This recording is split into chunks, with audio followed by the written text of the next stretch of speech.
Happy to have you here. Thank you for joining us today. My name is Brinton with Team Handshake, and I am so excited to welcome you all. A couple quick notes before we get started with our panel.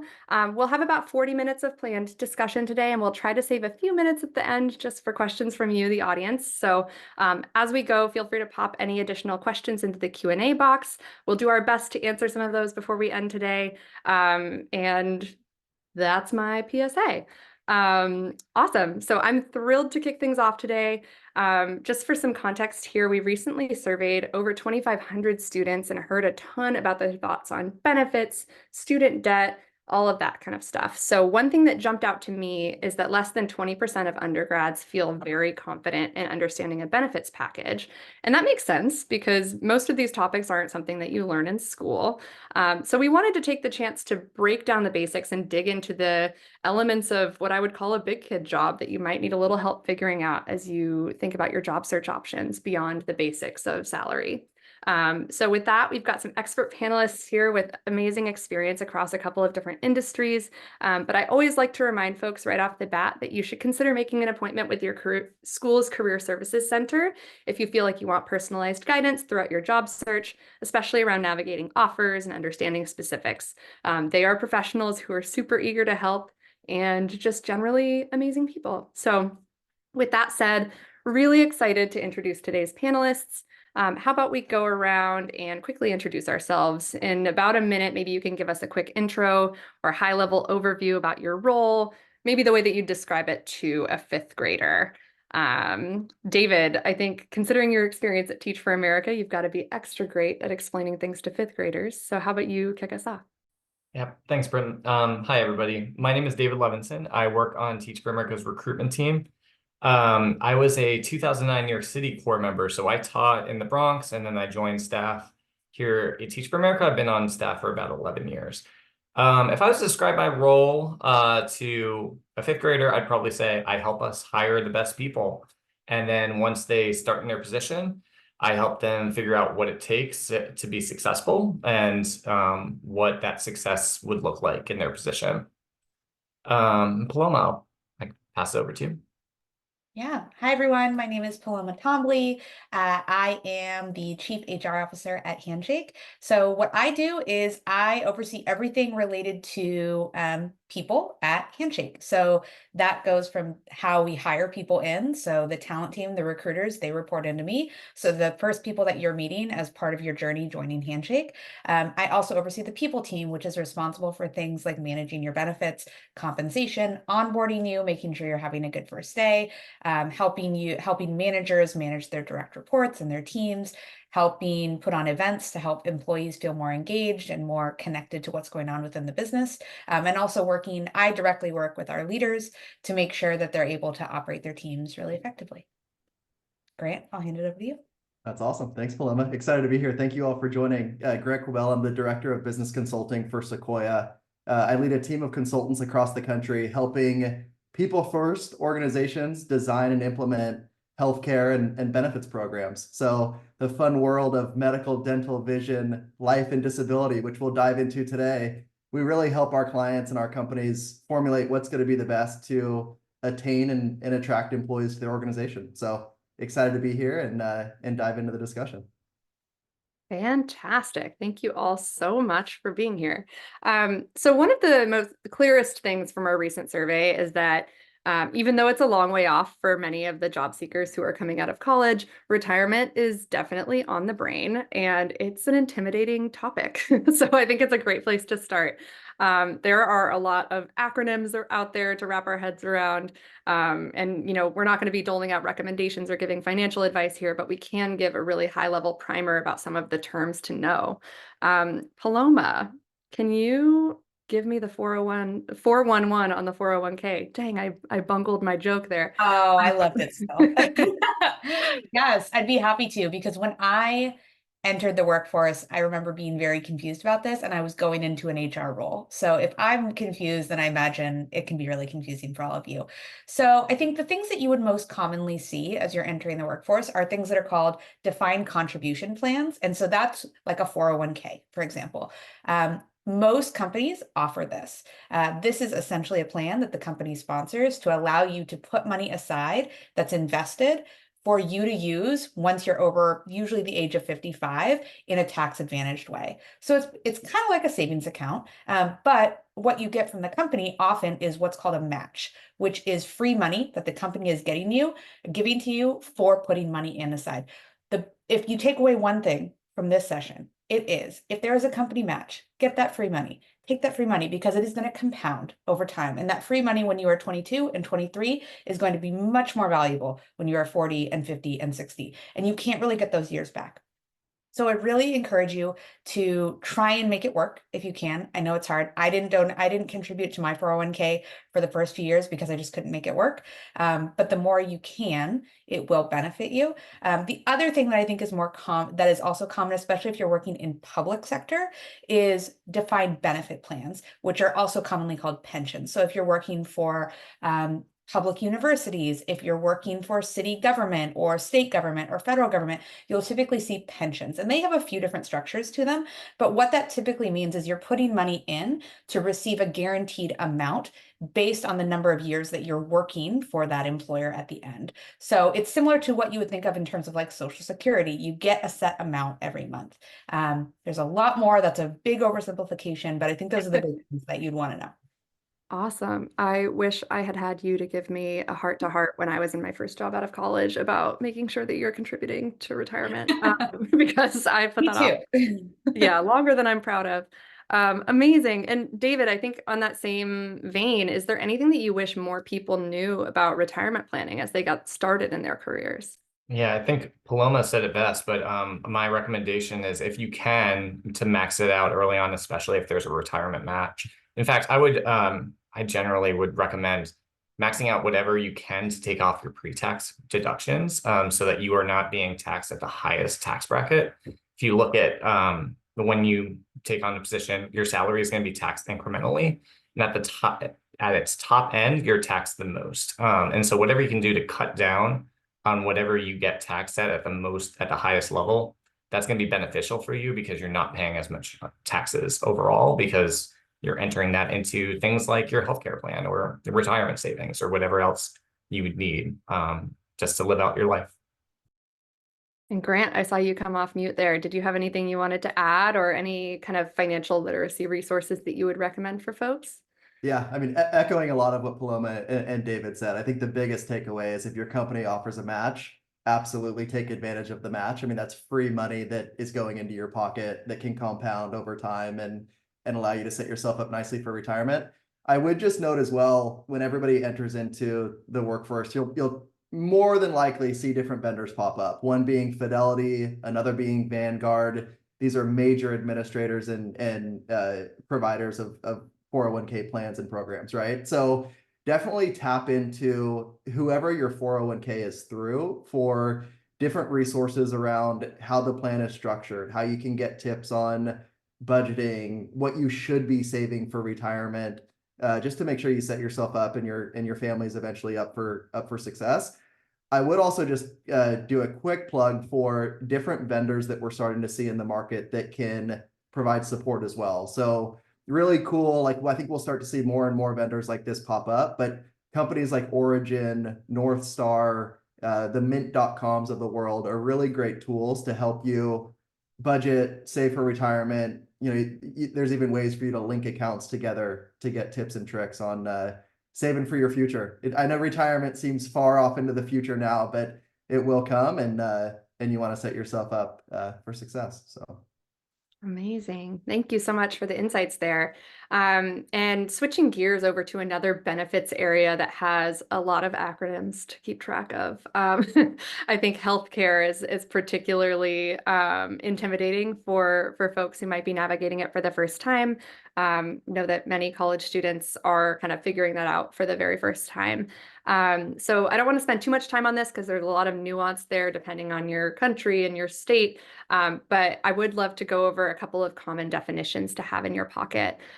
Grant, to toss it back to you, what are some of the most common healthcare benefit terms that somebody might need to understand when they're reviewing a benefits offering from an employer? Can you give a little bit of a high level explainer there? Yeah, absolutely. I think the world of healthcare domestically in the U.S., the amount of acronyms is probably a little bit of an understatement. There are a million acronyms when it comes to U.S. healthcare. I think two that you'll see very very prevalently as you're entering the workforce are PPO plans as it relates to healthcare and HMO plans. Just know, and again, not going into a ton of detail here, but your PPO plan designs are going to be more common, likely offered by every employer that you're going into. These plans provide in-network benefits as well as out-of-network benefits. So folks that they contract with and have discounts with provide kind of the in and out of network options for you. And they're also national coverage plans. So wherever you are in the US, if you're somebody that travels quite a bit, they provide coverage for you, both in and out of network, but also in and out of your home state. So super flexible.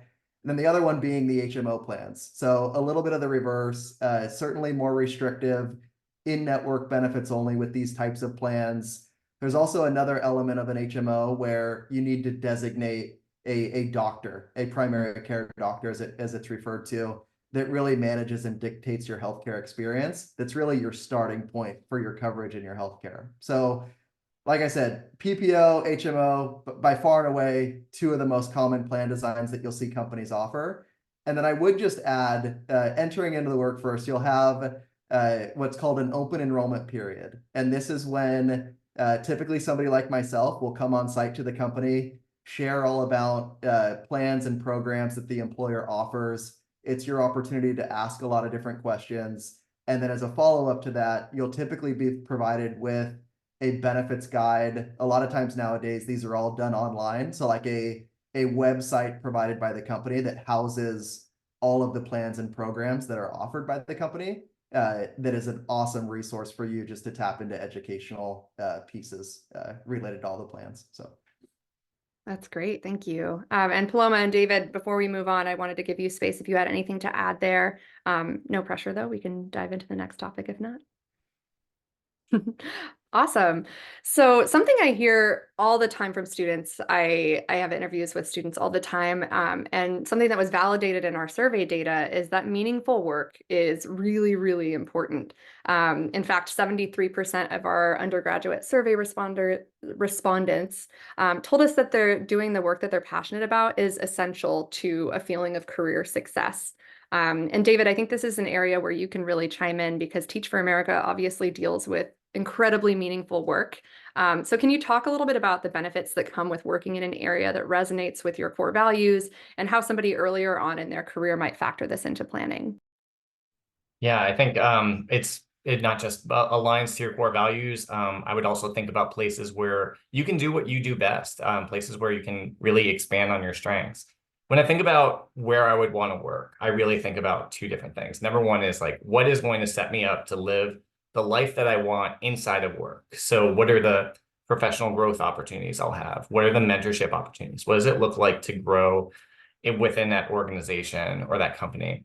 And then I also think about like, what is it that's going to let me have the life that I want outside of work? So thinking about the PTO policy, paid time off, like, am I going to have the opportunity to take the vacations that I want?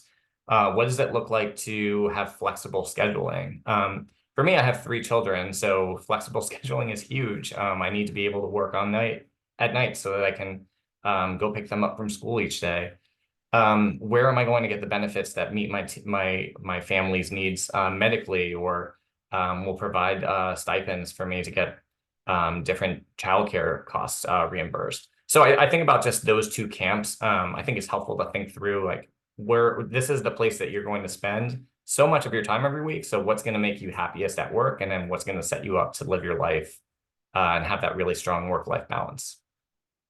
That's such a good point. And I'm a big fan of like, I'm a list maker because I'm a writer by trade. So I love to have a pro con list when I'm thinking about a big career move or, an offer that makes sense for me and for my needs. So just to plug a good old-fashioned list there. Paloma, 65% of our survey respondents say that they would not apply to a role where the employer's values didn't align with their own, but only 43% of folks actually expect companies to take a public stance on different social issues.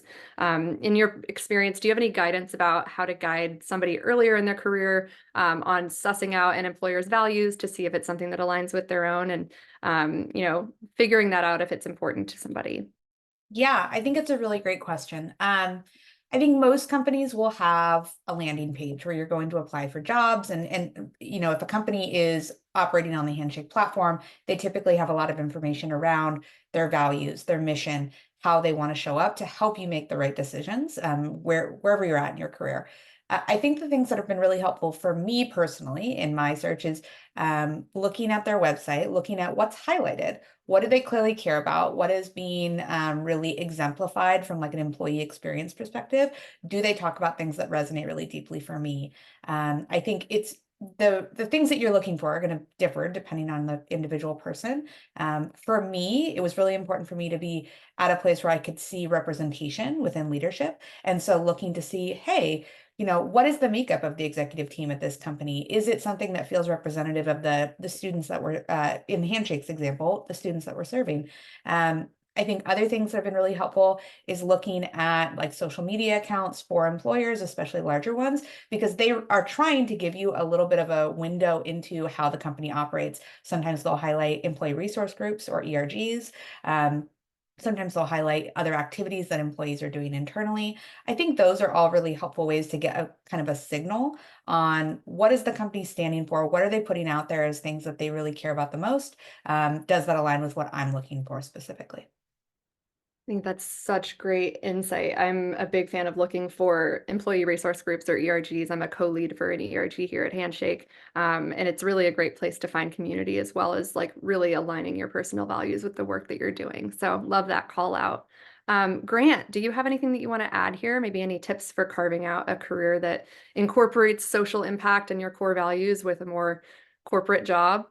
Yeah, no, Britton, right there with you on the pros and cons list. I'm a big fan as well, but I would just add, we're seeing a lot in terms of just trends develop across the employers that we work with, specific divisions within the company that are running a social impact group or ERG group like you mentioned. But I would just say flexible time has been a common theme as well around allowing employees the access and the ability to go out into the world and focus on a cause that they're passionate, that they care about, has been really common across, almost like another added benefit or perk across the employers that we're working with. So that would just be one add that I would include along with what Paloma and David shared.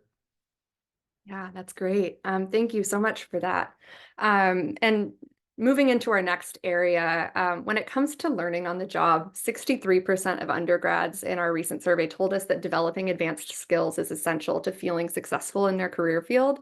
So I'd love to talk about things that students can look for to support this goal and the type of professional development that they're looking for in a first job or internship.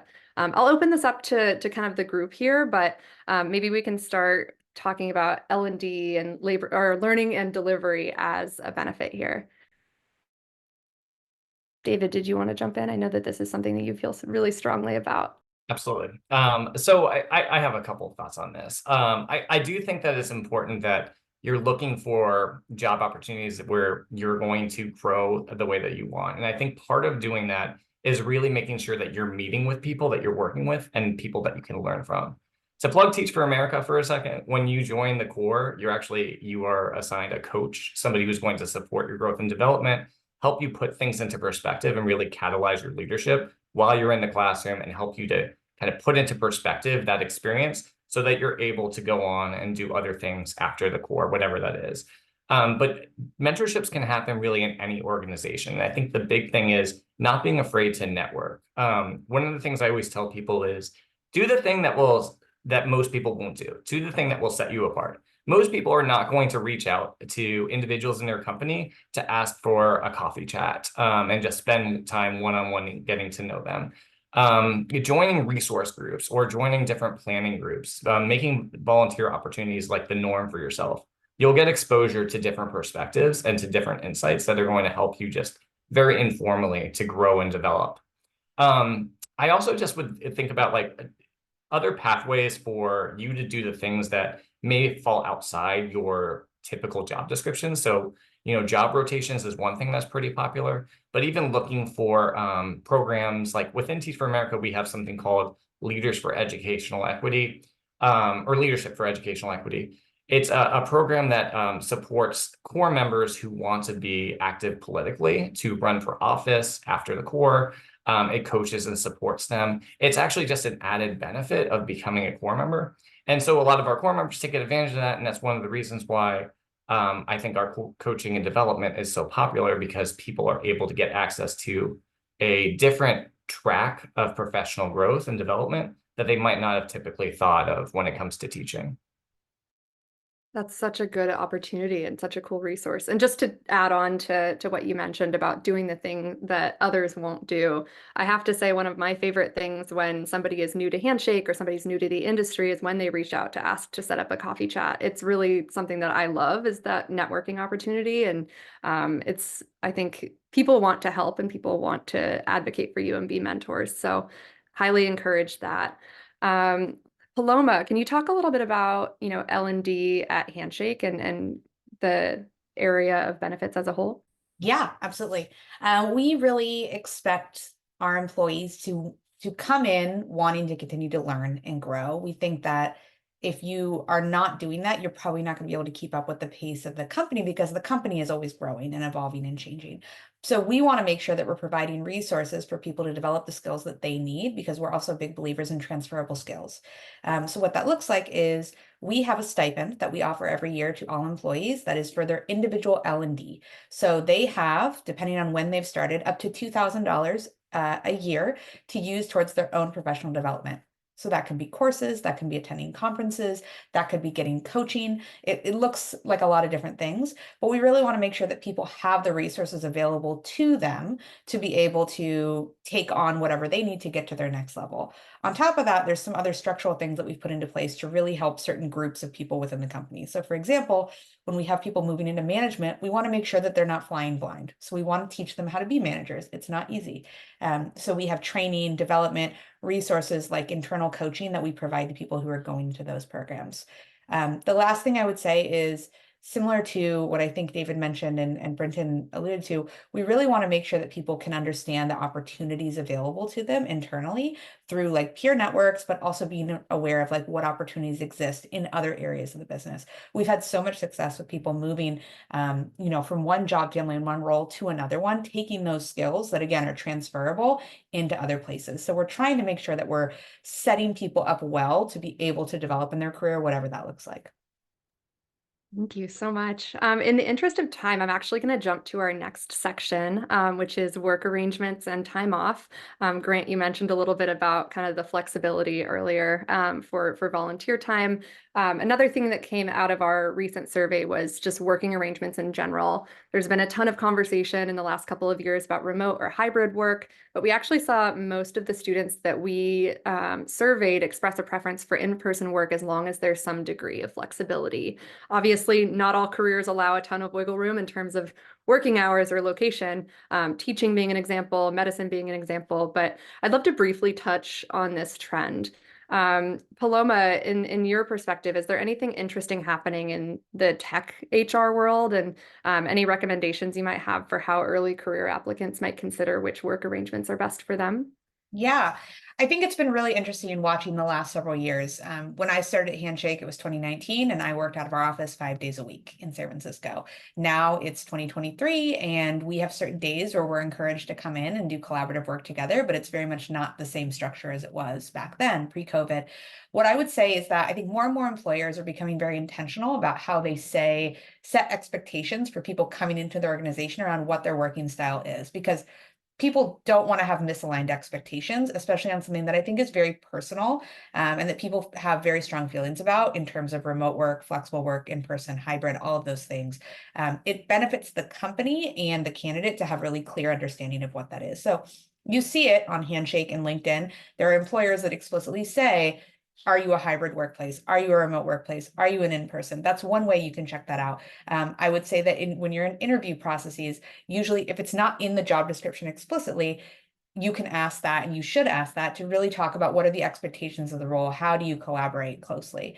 I think the other things that really look for is, from a flexible work arrangement, it's not just like, oh, we expect people to be in office sometimes and work remotely sometimes. It's, what are the expectations around flexibility of, like, what hours? Are you a global employer, for example? Is there expectations of being available at different times to make sure you can interact with other teams?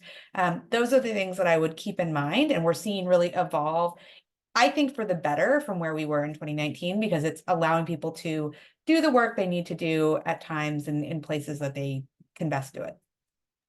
That's an awesome answer and a really great, way to think about it as you're navigating your options. David, I think for industries with a more standardized location and schedule, are there any new trends that you're noticing around paid time off? Yeah, actually, Paloma, I think the example that you provided since 2019 is a great one. So I joined the recruitment team in 2017. At the time, I only got 2 weeks off for my first child being born.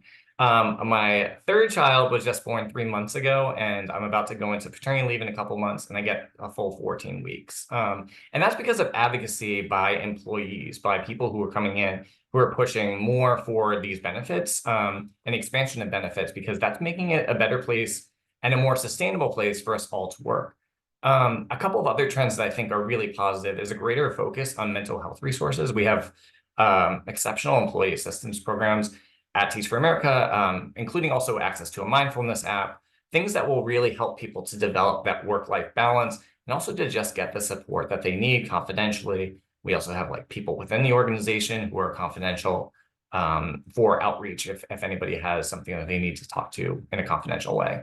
And then the last thing I will also say is, even virtually, there are ways to have intentional team building opportunities. So one of the things I've been impressed by, things that I get invited to by my team. So we did a virtual escape room, which I didn't know was possible, but you can lock people in the room via Zoom and then have to figure out ways to get out. And it's a great way to bond with your team.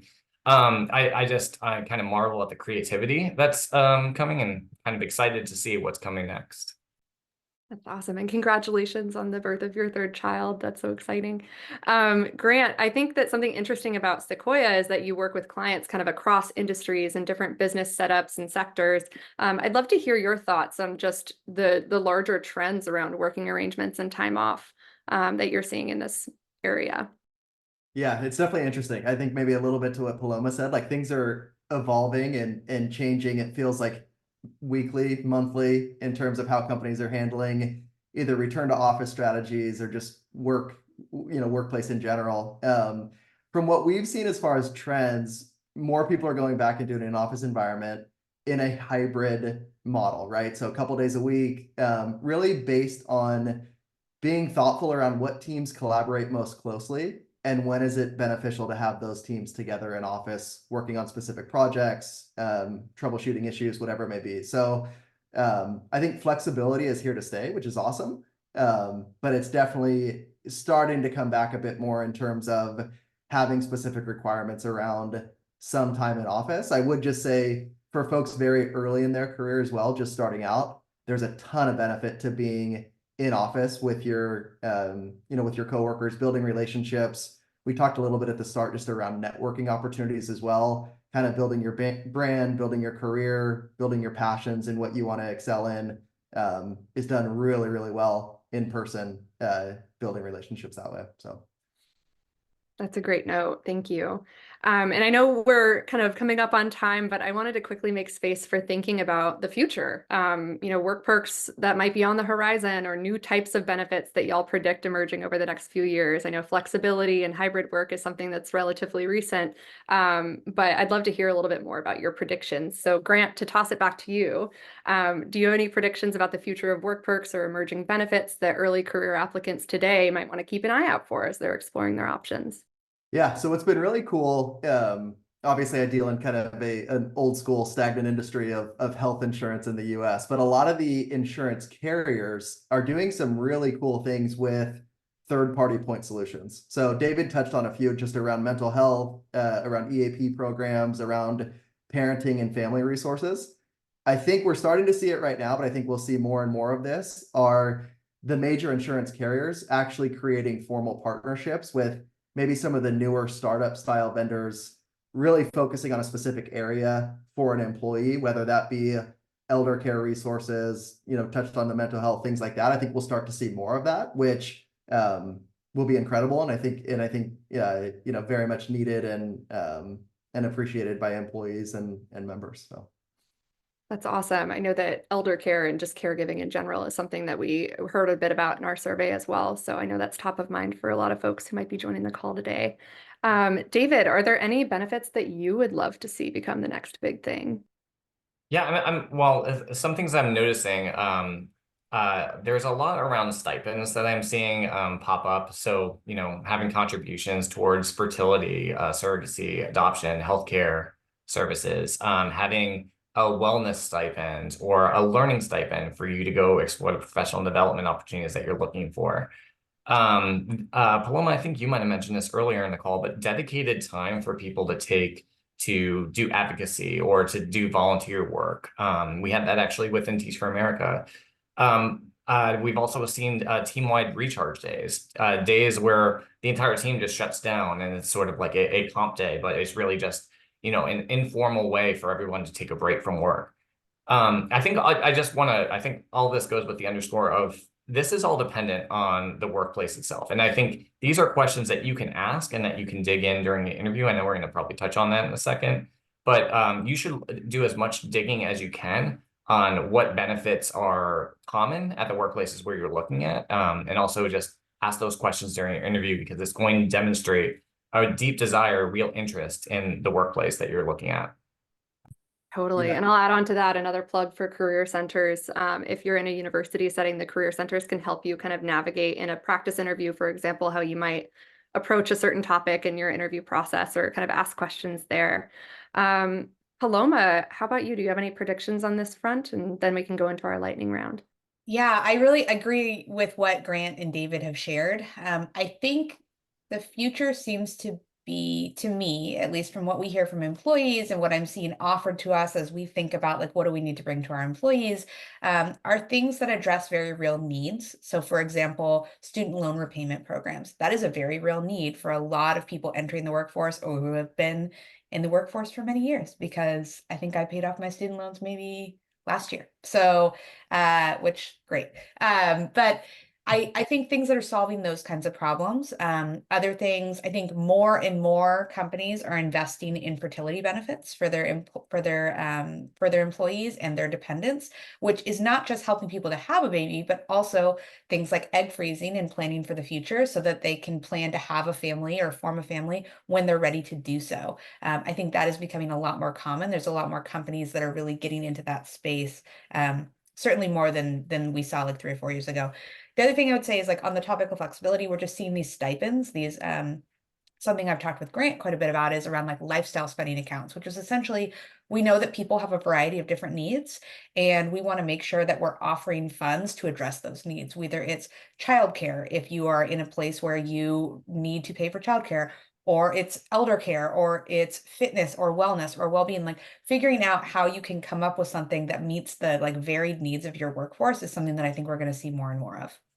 Yeah, Paloma, super quick just to jump in there. That is an entirely new category, right? Like lifestyle benefits where a company can provide a stipend, super inclusive benefit to the whole company, where maybe something that's going to benefit me and my family, I can spend funds on, versus somebody that needs help in another area. They can choose what best fits, them and their lifestyle is something we will for sure see more and more of. So good call out, Paloma, for sure. I love that. Nothing is one size fits all. So it's really important to think about everybody's different needs. I love that. Okay, I want to do what I call a lightning round, which is like quick hot takes, quick responses. Try to keep it 30 seconds or less. I'm just gonna kind of rattle some stuff off here so that we can get into the Q&A. So to the whole group, true or false, benefits are negotiable. David, do you wanna start there? Yeah, I would say not really. I think this is actually where you should talk to different employers, because that way you can compare what's offered at the company. But each time, like the partnerships and the establishments that each company has made with like their partners for healthcare, for other benefits, that's not really negotiable. Those are things that are kind of standardized by companies. But Grant and Paloma, I'm curious what you'd say. I chuckled a little bit. I would also say not really, especially not right out of the gates early in your career. Probably a hard no. Later on in your career, executive level type benefits, things like that. Like, can they be negotiable? Sure. But as a company as a whole, to David's point, a lot of things are set in advance, negotiated in advance, and really can't be tweaked at the last minute for one specific person. So Yeah. And the one thing I would add on to that is actually doing that could jeopardize the ability of the company to operate and hold these plans, because we basically commit when we're setting these things up, hey, we're going to do things in a very specific way. And if we don't do them and the insurer finds out about it, like that could put the whole plan at risk. So agree. Got it. That's good to know. I'm learning so much in these hot takes already. I will hop into another one. What do you think is the most underrated benefit? Maybe we can start with you, Grant. Yeah, we didn't get into it much, and to go into the weeds of insurance a little bit, we talked about PPOs, we talked about HMOs. There's another insurance plan often referred to as a high deductible health plan. Many of you may have heard the term HSA as well, health savings account. Again, apologies for all the acronyms, but super underutilized benefit, but has a significant impact on a person's healthcare experience, ability to save pre-tax dollars to actually pay for healthcare, and allows you to really manage your healthcare in a unique way, being more focused on cost, where you're seeking treatment. And the real benefit of that plan and program is that it allows you to also reduce your taxable income, much like a 401k, and really save a nice nest egg year over year for healthcare related expenses on a pre-tax basis. So happy to answer any more questions surrounding that, but that's what I'll go with from my side. Awesome. We'll probably get into it in the Q&A, but I saw somebody mention an FSA as well, so we can save that for the Q&A portion. David, what is your most underrated benefit? I want to echo Grant because I'm a big fan of limiting or expanding on what you are putting, making sure that pre-tax, everything that you can actually take away from getting taxed and getting it back in full is really important. So like we have a daycare reimbursement, a flexible spending account that you pull the $5,000 out of your pre-taxed income. It doesn't get taxed. In fact, you get to get that $5,000 back reimbursed for childcare at the end of the year. That's one of my favorites. I would also just say wellness, gym reimbursements.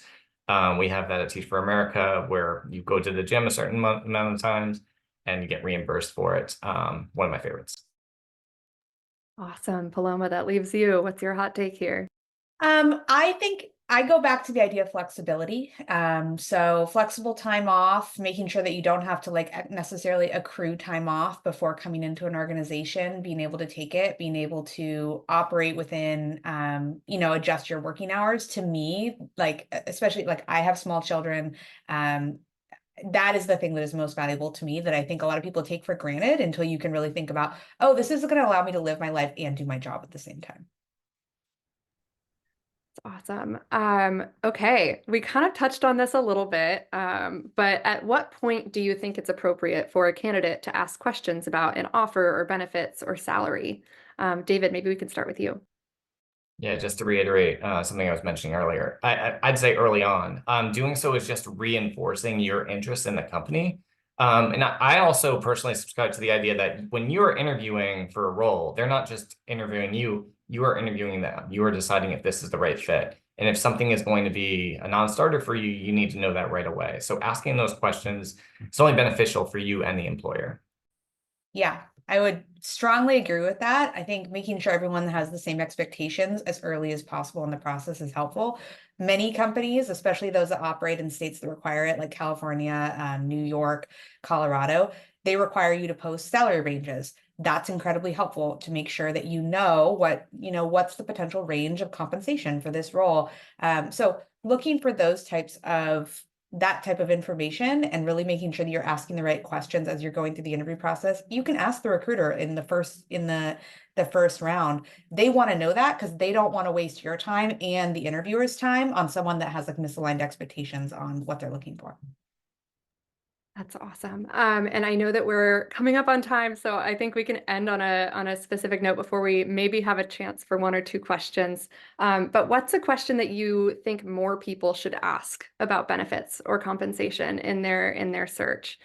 Grant, let's kick it off with you. Yeah, I think it's fair to ask how whatever company you're interviewing with, how do they align to their peer group or just industry when it comes to benefits, programs, equity, if that's applicable. Yeah. David or Paloma? I can jump in next.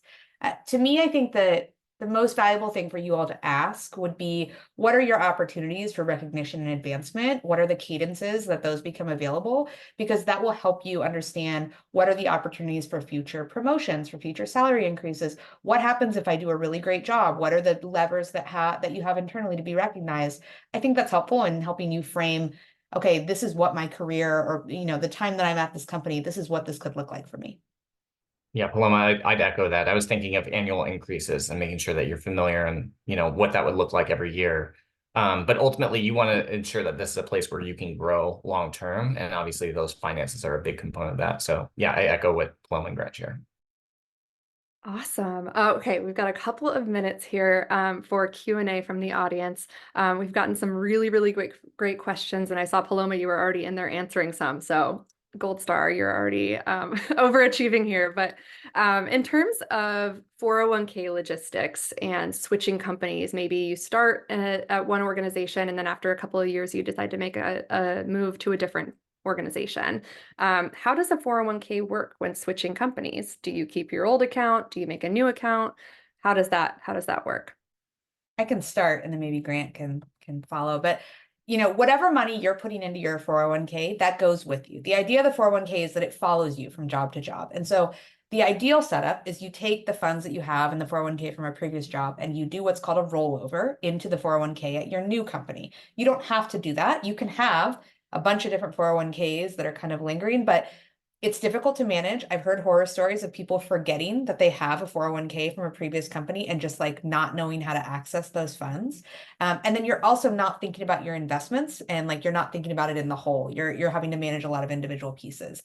So nothing bad happens to you, but the best practice is to roll it over and try to keep everything together unless there's like some very unique benefit of keeping it with the former employer.